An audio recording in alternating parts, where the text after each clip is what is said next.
So we're just finishing things up on this super cool Fender Made in Japan Aerodyne bass for a client. This has been a super cool guitar, and really the only QC issue that I've seen so far is that the nut is not slotted appropriately. And I really can't overestimate how important it is to playability and intonation to have your nut slotted to the appropriate depth.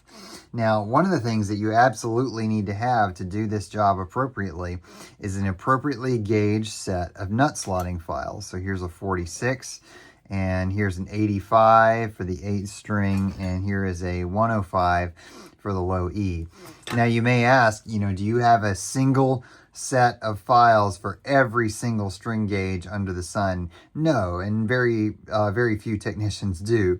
But what you can do is take a 46, and this is actually a 50 gauge string here, and simply by the way in which you slot the nut, you can still use this file for a larger string or slightly larger string. So let me show you how I'm going to do it. Now you see, rather than just going straight down, I'm actually just sort of rounding it off slightly.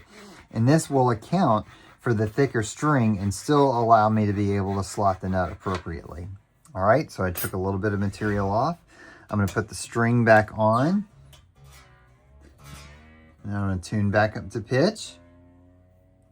Again, tuning back up to pitch is important to make sure that you assess this correctly. And then we're just going to do the same test that I've shown you on this channel before. You're going to press down on the 3rd fret and then press down on the 1st fret and see either just a little bit of play or no play at all. So that's starting to look really good. So keep this in mind if you have a circumstance where you feel like the nut is not slotted appropriately. These are the best practices to make sure you do the job correctly.